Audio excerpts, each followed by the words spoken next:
Thank you very much for the warm welcome. And my wife and I are delighted to have this engagement with our people here in this state.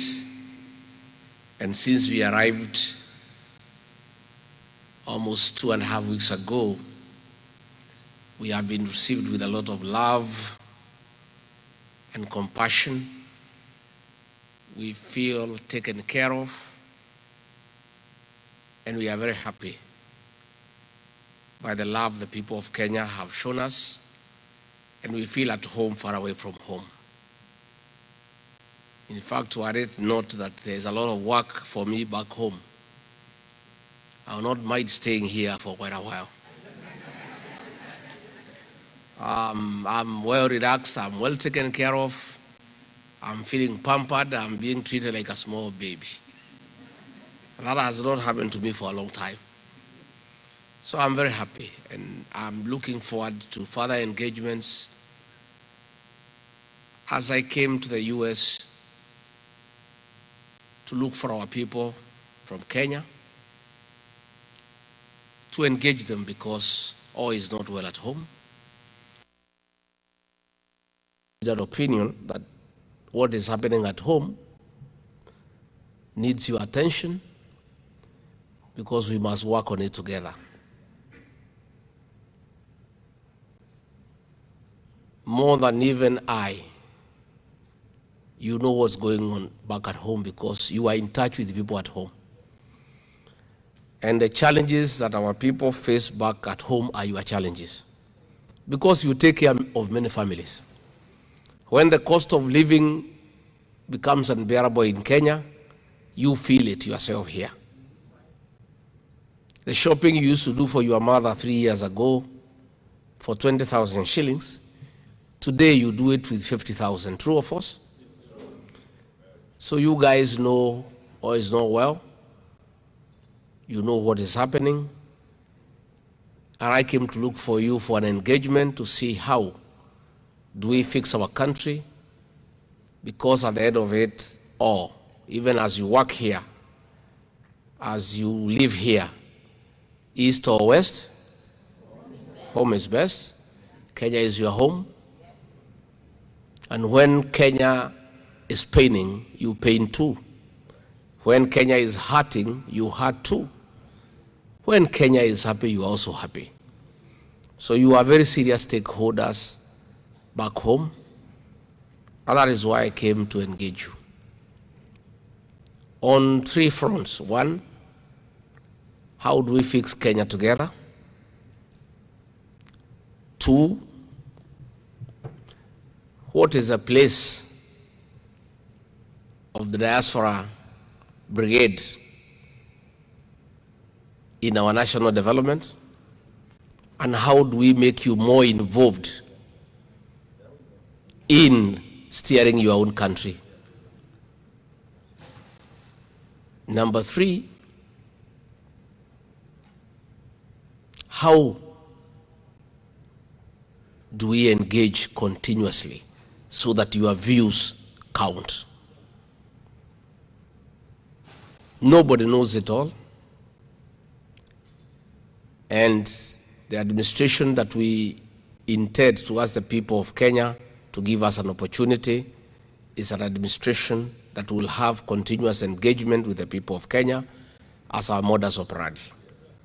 Our party, the DCP, Democracy for the Citizens Party, our slogan is sikiza wa Kenya. Mimi ninajulikana kwa kusikiza ground nyumbani, na nimekuja hapa Amerikani kusikiza ground. Ground ya hapa inasemaje? Ati mnasemaje? Hapa Amerikani ni one time? Are you sure? Wacha nione kwa mkono watu ya one time. Wow. Thank you very much. Why one time? Why? Why one term? I was on the ticket that brought in William Ruto as president I was his running mate, and we ran on a joint ticket. And we made many promises to the people of Kenya. And I trusted William Ruto. I went to the elections with him without a written agreement, without a political party, without any negotiation, because I'm a very trusting person. Because when you are honest, you think other people are honest like you. When you are somebody of integrity, you are forgiven for believing other people have the same integrity. We promised many things, and along the way, the people of Kenya, including the ones here in the States, are very disappointed. And along the way, I found that I, just like the rest of Kenyans, had been deceived. All of us were conned. I heard William Ruto the other day say that the people who are opposing him are like wash conmen. He should go to the mirror and look at himself. All of us were conned, and most of us feel terrible about it. But we give ourselves encouragement that if bishops were conned, reverends, pastors, evangelists, prophets, people who live in America with the whites, yourselves, you are all conned. Who is Rigathi Gachagua, a villager from Wamonyoro? And you know why most of us fell into this trap is because we are Christians and we believe in God. And if anybody comes with a Bible and confess that he is saved, we dare to believe that person. So this guy came with a Bible. He was quoting the Bible without reading, from the book of Genesis to Revelation. He would sing all Christian songs in all local languages. And we were all persuaded that for the first time, we have a candidate of the church, a good man, straightforward, honest. We all believed him and we gave him our vote. And most of us went out of our way to campaign for him very aggressively. And he became president. 1 year into the leadership, I realized I had been conned and Kenyans had been conned. And I started asking questions. And it became difficult for me to stay with him because I am truthful and he is a liar. And truth and lies do not coexist. It's like water and oil. And it became very difficult for us to stay together. Mostly because of lying to the people of Kenya on all the promises we had given the people of Kenya. He told us the bottom-up economic transformation model is for putting money into people's pocket. Within 6 months, instead of putting money in the pockets of the Kenyan people, he came and removed the little they had in the pocket through excessive and unreasonable taxation. And I told him this is not right, it's not fair, it's not what we promised the people. And he said, those were just promises. That was just campaigning, my friend. I said, but we told the people, we promised them. Along the way, it became very difficult because we did the exact opposite of what we had promised the people. We had told the people of Kenya we shall never carry out evictions and demolitions without giving people adequate notice and giving them alternative accommodation. And that started in earnest. When I raised it, I was told off.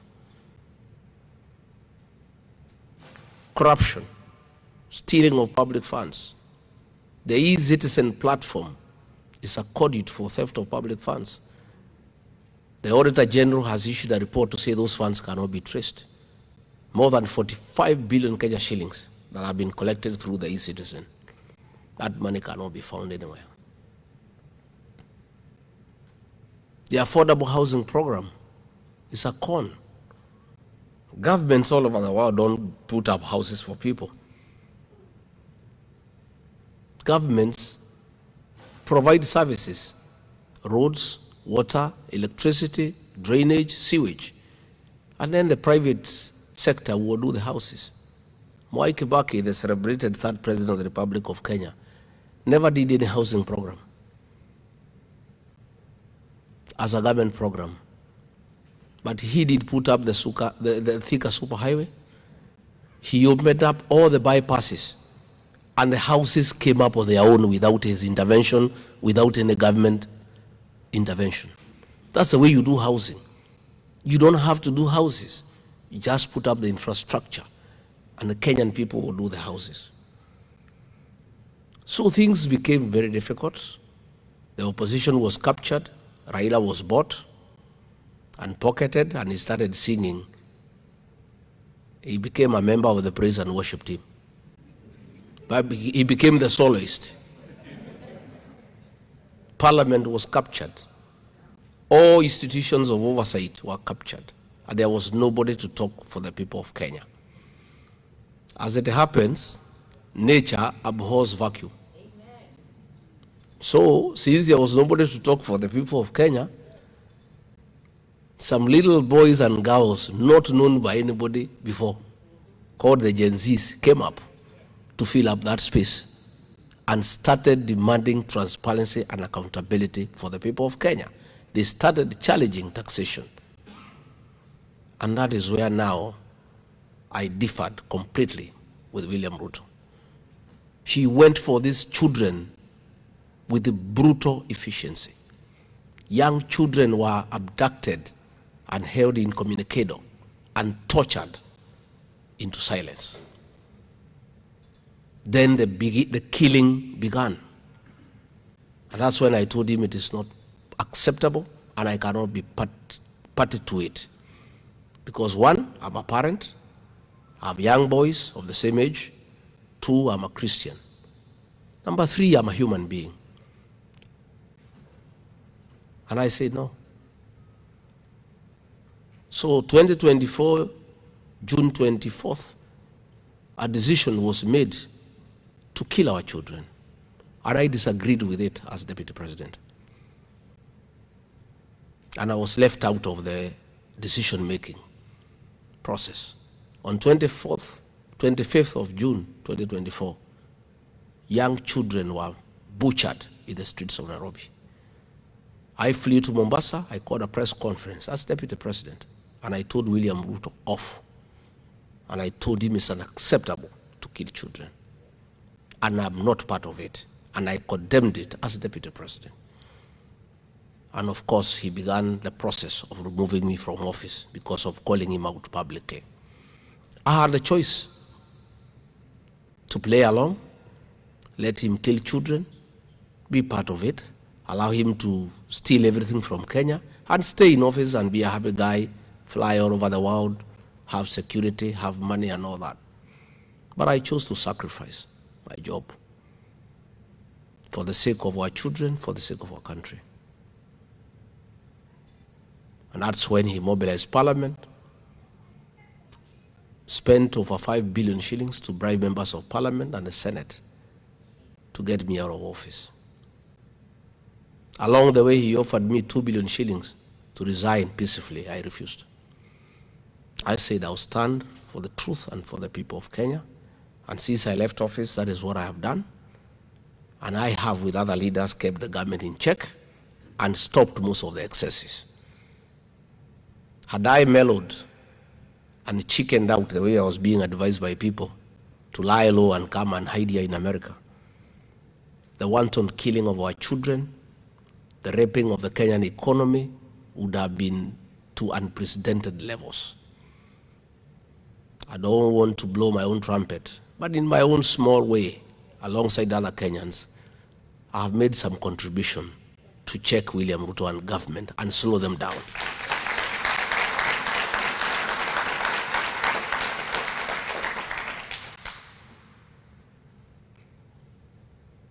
And that is why my little daughter, Gen Z, William Ruto, is an expert in creating narratives. He is very good. And many people fall for it. I have fallen for it before. He created a narrative against Uhuru Kenyatta that he's a drunkard, and he convinced us Uhuru Kenyatta is a drunkard and is useless. And we all disobeyed Uhuru Kenyatta, embarrassed him, shamed him, because William Ruto convinced us that Uhuru Kenyatta is a drunkard, is a useless man. And he deceived all of us. We hated our own president, our own son, and refused to listen to him. He is very good at creating narrative. That narrative that Rigathi Gachagua is tribal is a narrative created by William Ruto, because there is nothing else he can say about me. I have not been involved in corruption. Had I been involved in corruption, he would have been taken me to court by now. Had I done a single deal with the government, today I would be in prison. He has nothing against me, because anything I have said has come to pass, and people know I'm a man of integrity. So all he does is that Rigathi Gachagua is tribal. But nobody listens in Kenya. The reason being, Rigathi Gachagua is not tribal because when William Ruto stood as president, he was not Kikuyu, he was Kalenjin. There was a candidate called Mwaura Wahiga. If I was tribal, I would have supported Mwaura, not William Ruto. When things were working for him, he had such kind words about me when I was supporting him. This guy is a people's person. He cares for the ordinary people. He's a great mobilizer. He loves his country. You play the clip, what he said on May 15 when he unveiled me as running mate. It was the best poem I've ever had in my life. He had such lovely and kind words about me. But now that I disagreed with him to tell him you cannot kill children, you cannot steal the country's wealth, then he says Rigathi Gachagua is a tribalist.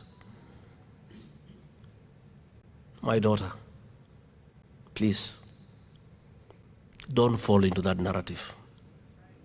When you are here, you talk about Kenyans, you don't talk about America.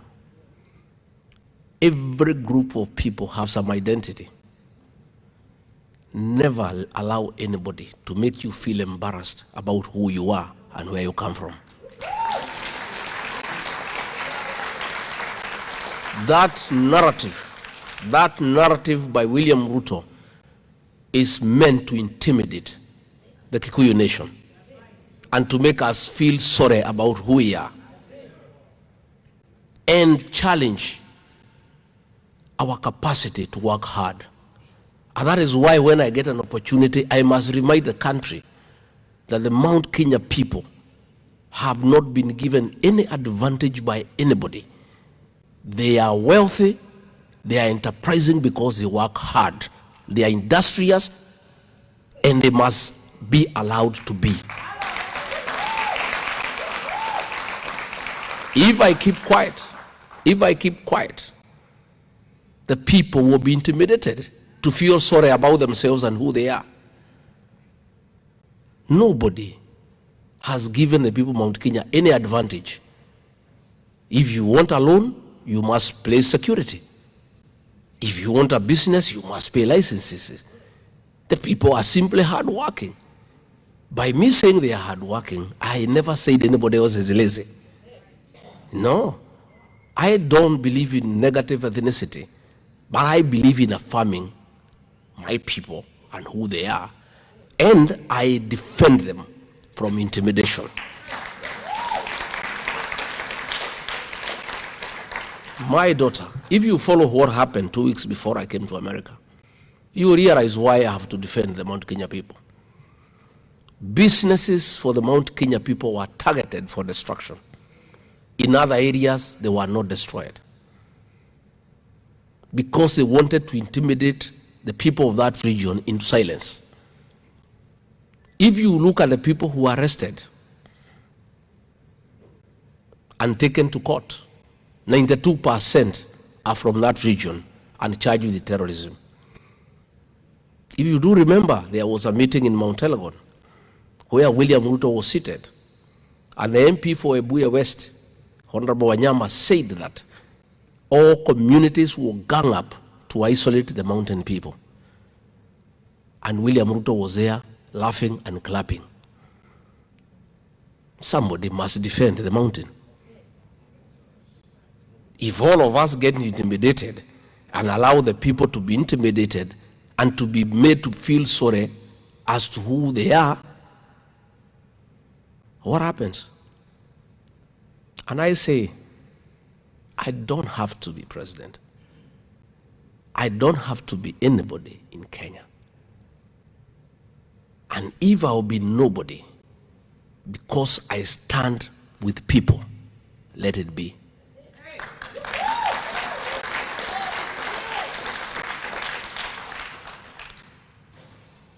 I supported William Ruto knowing he's not a Kikuyu. I and the people of Mount Kenya are nationalists. We are good people. Against the advice of Uhuru Kenyatta, our own son, who was president, he told us this man is a thief, and if you elect him, you shall suffer. And we said no. We promised him. We have an arrangement. We are honest people. We are men of integrity. Let us give him a chance, because we are not tribal. Had we been tribal, we would have listened to Uhuru Kenyatta, our own son. So let nobody tell us that the Mount Kenya people are tribal. Please give us a break. We are not. We are good people. And that is why you find today all other communities are happy to work with us. Because we are good people, we are honest people, and we are nationalistic. And we are part of Kenya. But that does not change our identity and the language that we speak together. Just the way we respect other communities and their right to speak their own language, we too must be respected and be allowed to speak our own language. All that noise you heard in Kenya when I arrived in Seattle was because of the Gemi Festival. People who don't like us were unhappy that the people are so many looking happy and singing their songs. That's all. They would like us to be divided so that they can rule us forever. And I am aware and I'm very conscious that our unity is our strength. And our relevance in the national political discourse is informed by being united and casting our vote in one ballot box. So I want to assure you, my daughter, we are good people and we are national. And I work with everybody. And I have traveled. I was in Ukambani. I was received like a king. I was in Mombasa, Kilifi, Malindi. I had a good engagement with the people. I was in Narok. I was in Kajiado. I work well with the Ma. I was in Bungoma. I was in Kakamega. I was in Vihiga.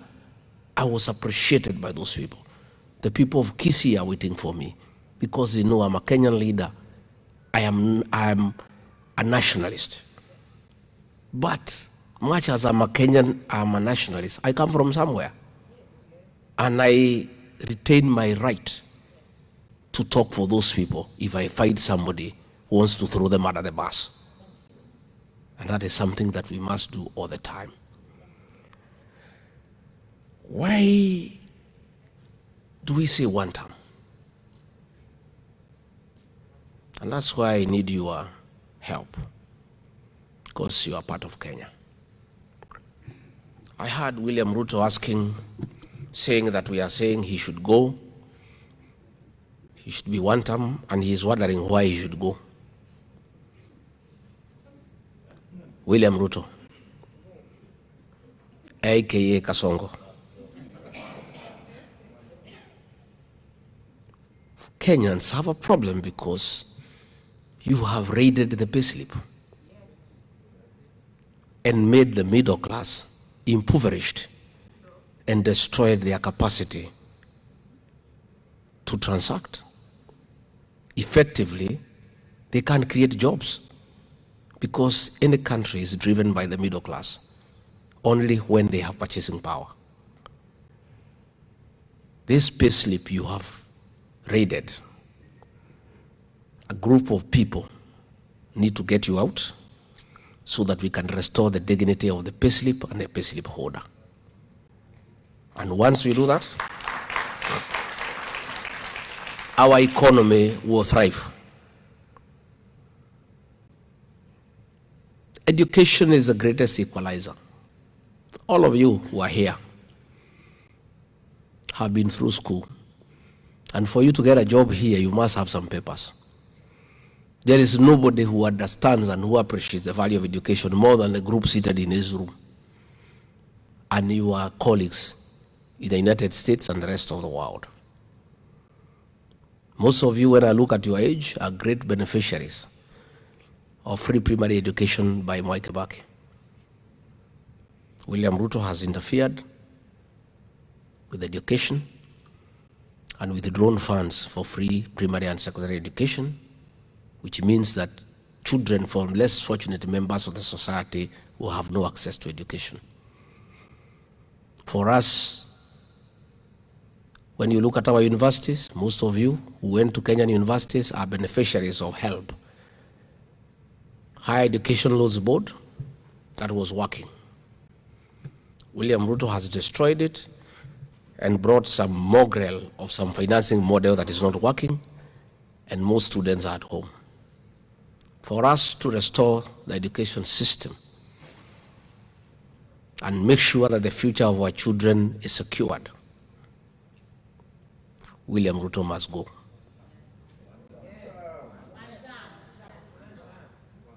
You people who work here in the States, most of you are in the health sector. You do appreciate how important a health system is when it's working. We had a system called the NHIF that was working but limping. It needed some little beating here and there to make it work. And when we were campaigning, we promised that we shall reduce the monthly contribution from 500 to 300 so that everybody can afford. Instead, William Ruto scrapped it and brought an animal called SHA. That does not work. And all of you here know it's not working because you are under pressure from home to help the people back home with money for treatment, isn't it? And buying them drugs. You know it's not working. For us to fix the health system, we must get rid of this character. The economy is crumbling. Last week, fuel prices shot by 9 shillings per litre. That means there will be a ripple effect on transport, on consumer goods. Pending bills, people have not been paid for the last 3 years. Most people are being auctioned, those who supplied goods to government, those who did services to government. If you look at the Nation newspaper, 5-6 pages every day are full of auctions. Unfortunately, those adverts for auctions are repeated every week because there is nobody with the money to buy what is being auctioned. People are unable to pay. The banks want to auction their houses, their homes, but there is also nobody to buy because nobody has money.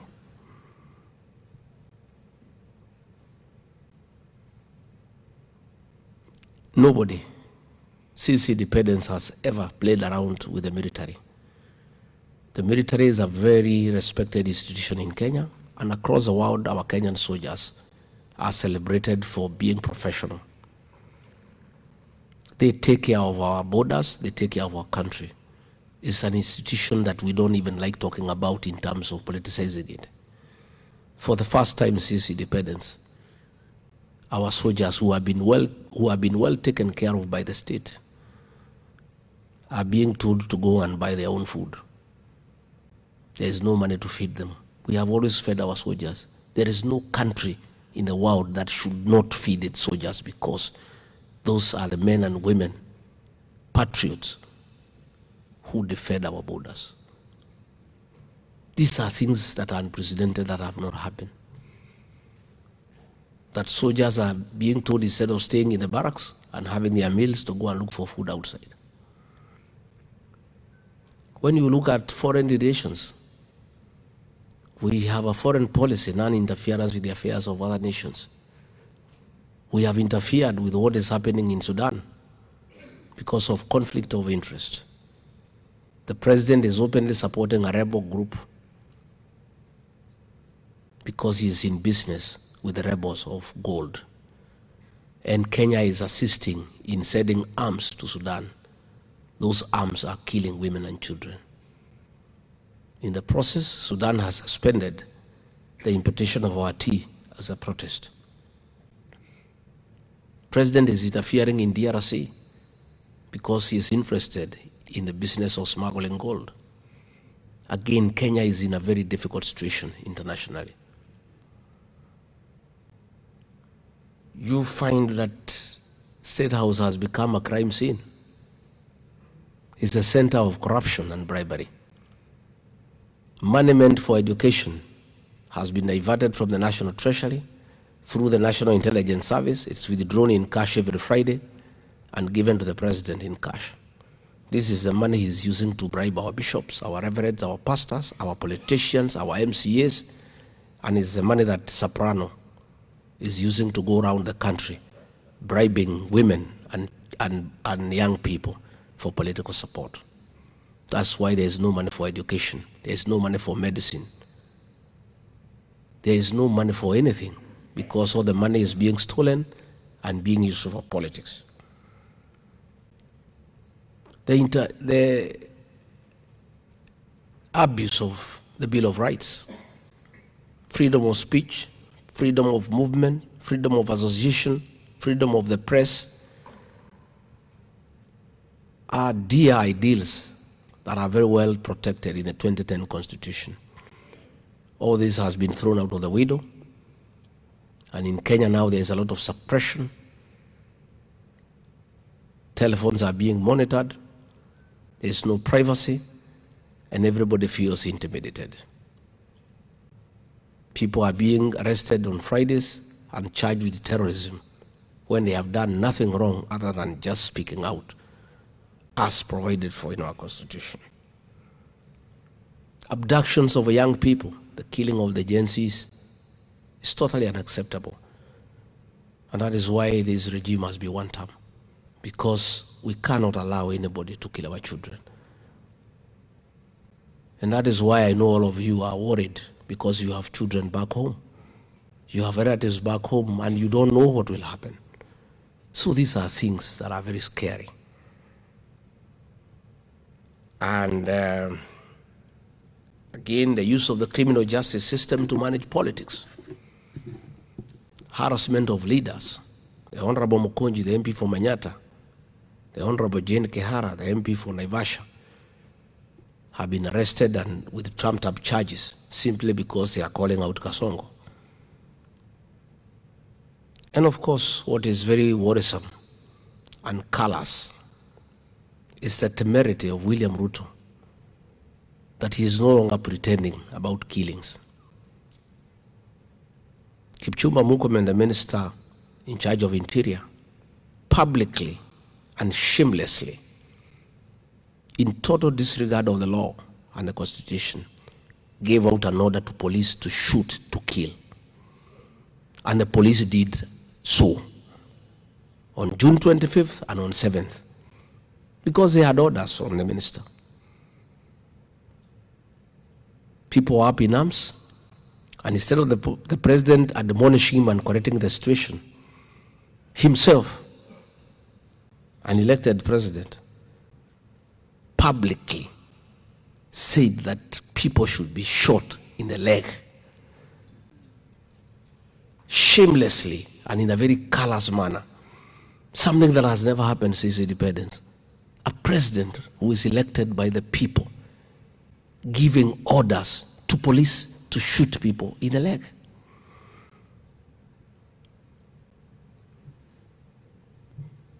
Three days later, his tribesman, Nelson Koech, who is a chairman of the Defense and Foreign Relations Committee in Parliament that is supposed to oversight the military and the National Intelligence Service, said, no, President, you are wrong. They should not be shot in the leg. They should be shot in the head. So when you look at the statements by Kipchumba Murkomen, William Ruto, and Nelson Koech on killings of the Kenyan people, you get very worried. You get very worried. And that is why we are saying this situation cannot be allowed to go on forever. I've heard you say you don't want one term, you want half term. I'm sorry, it's not possible.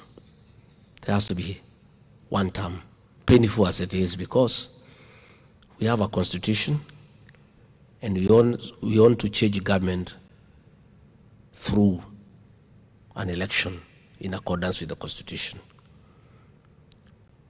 William Ruto would have wanted us to attempt to change it another way so that he can jail us.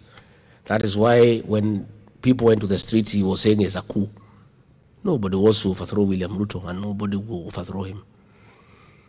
We want to change the government through an election because our constitution says we should have an election every 5 years. So we just have to put up with him. The other day he was saying we should bear with him and give him time. Well, Mr. President, it's very difficult to give you time to continue killing children.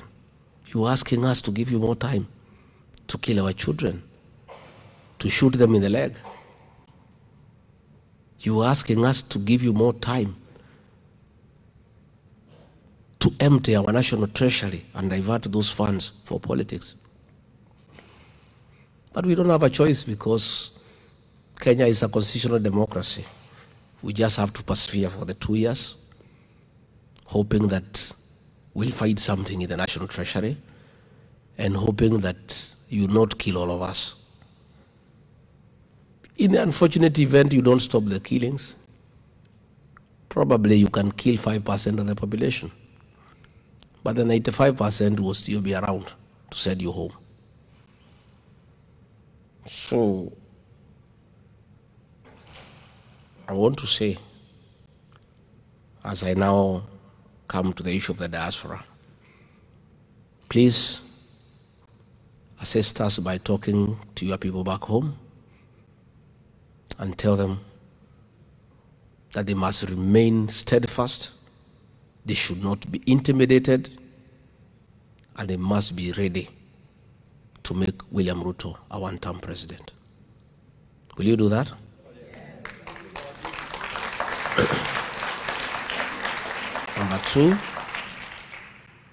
Number two, lobby your congressmen and your senators because you elect them here so that the American government is aware of the violation of human rights back at home, the trampling of the Bill of Rights, and the impunity by William Ruto.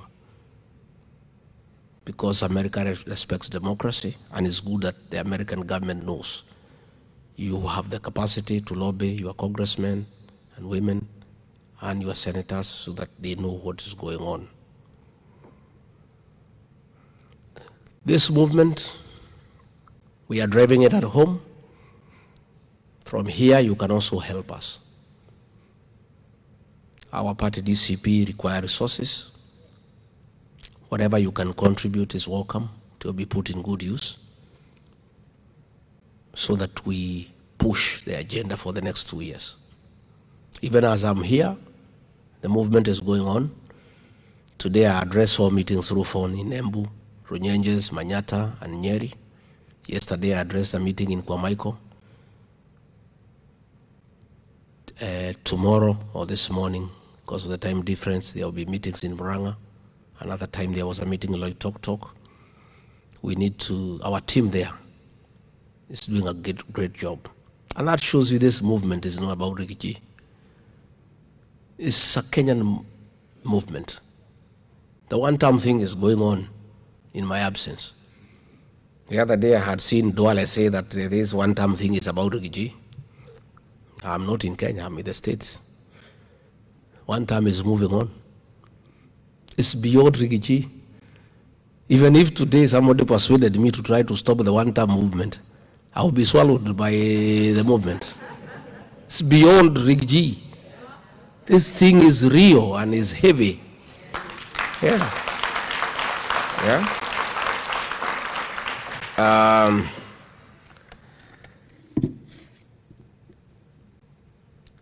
I want to say that great people from the diaspora, you are a very serious partner of our national development. In the 70s, coffee was #1 foreign exchange earner for our country. In the 80s, tea was #1 foreign exchange earner for our country. In the 90s, tourism was #1 foreign exchange earner for our country. Today, as we speak, and for the last several years, the #1 foreign exchange earner for our country are remittances from the diaspora. Our foreign exchange reserve is maintained and sustained by you people. You are very serious partners for our economic development. And any serious government needs to take you seriously. For those of us who rear dairy cows, for a cow to continue giving you milk and lots of milk, you must take care of it. You must make sure it has hay, give it some dairy meal. Nowadays, we are even giving them mattresses to sleep on so that they don't feel cold at night. And some people are even playing country music to the cows. Ken Rogers and Don Williams and Cresta Gale, for them to produce milk. You guys are our dairy cow. For you to continue bringing the dollars, we need to take care of you. We need to be nice to you. And we need to listen to you to know how you want to be governed and how you want to relate with your motherland. For you to bring the dollars, you need to be sure they will not be stolen. For you to bring back your money home, it must give you some value. So I'm here to seek an engagement that when we form government in 2 years' time, how do we relate? How do we make you comfortable to invest back home? Do we give you incentives? First and foremost, we'll do away with the double taxation. You cannot pay taxes in America, and from your savings, when you bring them back home, we tax you again. That's unfair. Yeah? We need to agree with you people.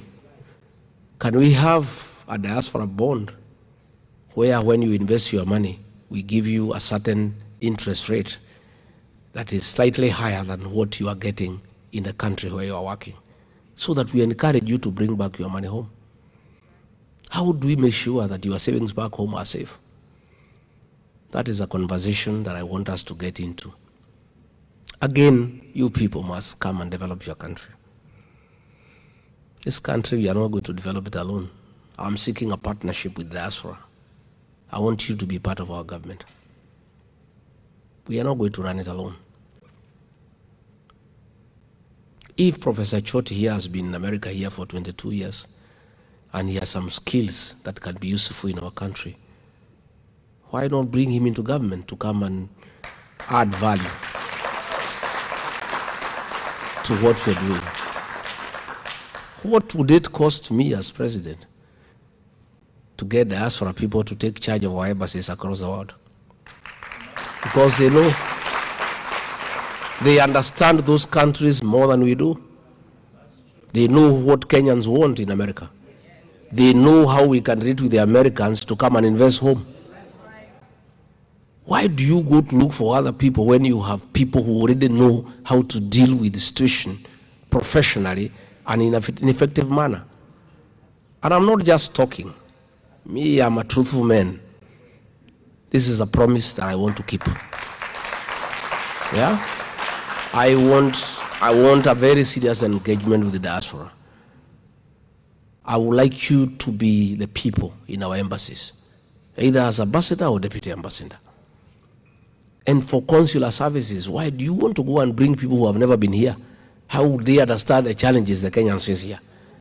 Yet we have people here who are Kenyans and have the necessary and requisite professional qualifications that are required to do those jobs in the embassies. It's even cheaper when you have people who are living here. When you want to market Kenyan goods, we want to market our coffee. Why don't you get people right here, our young boys and girls here, to market the coffee here? Because they hang around here and they understand this place much more than we do. I'm looking for a very serious partnership and engagement with the diaspora, and I'm speaking with a lot of seriousness. This is not just talk. It is something that I intend to do. In terms of legislation, I want you people to come back home and help us. I would want in the Senate, my party, the DCP, will have several nominated senators because we are strong in various counties. And those numbers for nominated are decided depending on the elected numbers. I would like to have one nominated senator in the Senate for DCP from the diaspora.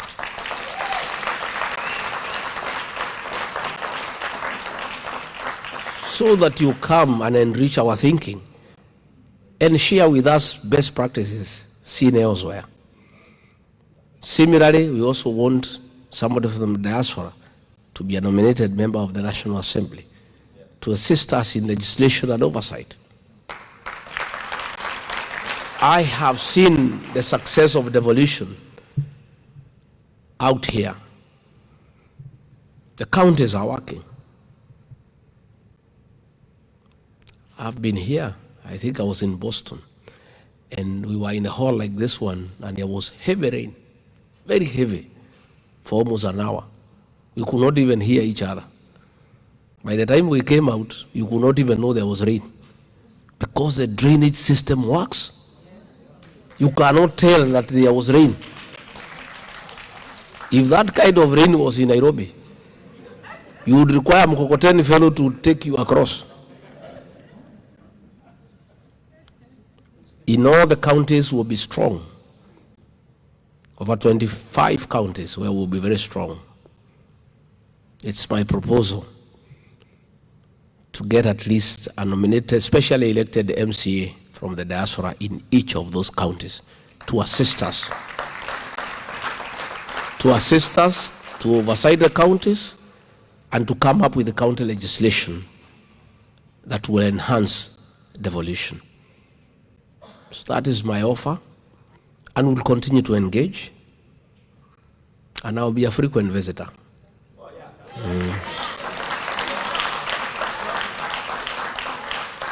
Vile mumenichunga, nitakuja sana. Na musibadilike. Maybe you have just treated me very nicely because it's the first time. Musibadilishe. You can see I'm even looking a little bit more brown. So we'll come and we'll engage in all the states. Nitaenda nyumbani, sukume Kasongo halafu nirudi. Hatutaki tumuache sana, si ndio? Msiniweke hapa sana. Hata leo watu wananiambia wewe sasa usikae sana. Wewe kaa kidogo halafu urudi. Tusukume hii mtu. Wazimu hiyo mtu ni kichwa ngumu. Na tukimkubalia second term atatukalia vibaya. Because the question you must ask yourself is this one, in a very honest manner. If this man is behaving the way he is, killing children, saying people should be shot in the leg, stealing money from the national treasury and using it for politics, talking arrogantly to the people of Kenya, when he still needs their vote, what if he is elected a second time and he doesn't need you? Si mwenyewe atakuja na bunduki atupige risasi mwenyewe. I don't think he will send the police. I think he will do it himself. Atakuwa anatembea na bastola, akipata wewe barabara anakupiga mguu. So for Kenya to be our country, for the safety of our children, for the revival of our economy, for the restoration of the education system, for the restoration of the health system, William Ruto must be one term. Tuko hapo? Mimi sitaki nipitishe hapo. That's what I needed to say. I'm willing to take questions, but I want to assure you things will be different. And finally, maybe to assure you, I've heard you say that we must stick together as a team. Let me tell you, we don't have a choice. Anybody who is bribed by Kasongo to leave our team will be hanged alive by the people of Kenya. And that will be the end of his political career. Ukitoka kwa hii team, mimi mwenyewe nikitoka, wa Munyoro nitakosa pahali ya kwenda. My neighbors will skin me alive. I'm telling you, and I know that. Same for Kalonzo, same for Matiang'i, same for Natembea, same for Mother Karua. All of us have a duty to the people of Kenya to stick together as one team. Na tumekubaliana kila mtu atafuta kura zake. Mimi natafuta zangu, na mimi natafuta, mimi silali. I am not sleeping, and I have very serious boys and young girls wananitafutia. Mimi natafuta zangu. Kalonzo atafute zake, Matiang'i atafute, Wamalo atafute, Natembea atafute, kila mtu atafute. Then tuketi kwa meza, tusiweke hapo. Tuseme sasa, hii watu yote tumetoka kwa Ruto na Raila, wanataka one term, nani atawaongoza? Who among us can lead them? Then tuulizane maswali. Wewe Kalonzo, sema, how do you do it? Atueleze, tusikize. Wewe Matiang'i, utafanya namna gani? Wewe mother wa sister, namna gani? Natembea hii kazi utaweza? Wewe Eugene, nini? Wewe Rigiji, mimi nijitetee niseme mkinipatia nitakibisa hii mtu kama baisikeli ya kuibiwa.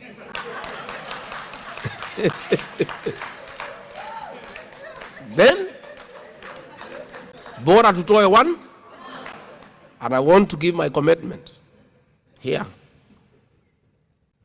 at the Hilton here in the States that if the formula does not favor me, I will support whoever the formula favors.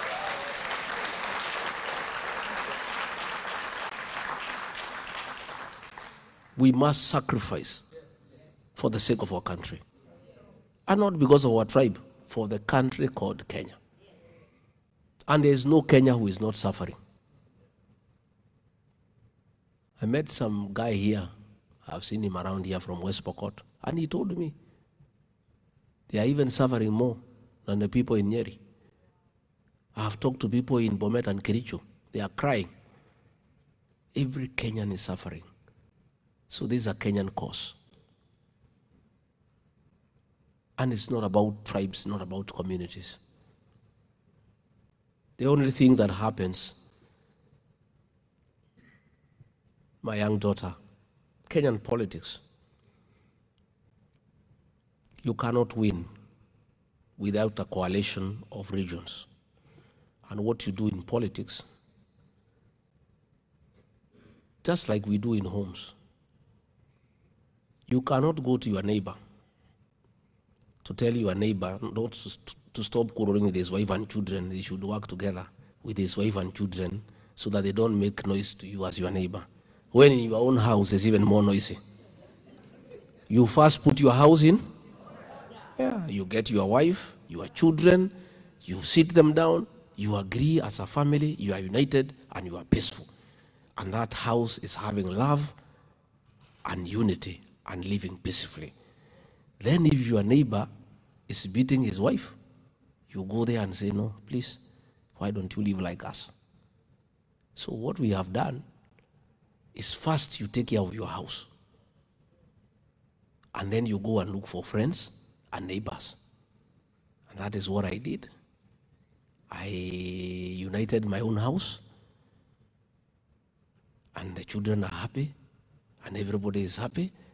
And then I went to look for my cousins.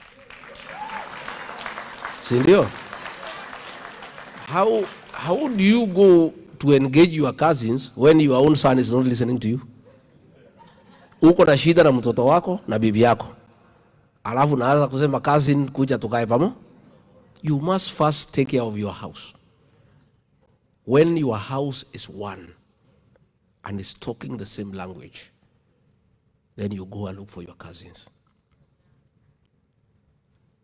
Hi, Makuzo. Hi, cousins. Once you have looked for your cousins, you go and look for your in-laws. Sindio? That's the way it goes. Because we are Africans, and that's the African way of doing things. Why William Ruto anapiga kelele akituita wakabila? He is bitter that the mountain that made him president has left him. There's nothing we can do. Mimba ya kujidunga, the people of that region voted him to a man. He was rejected by all other regions except Rift Valley and the mountain.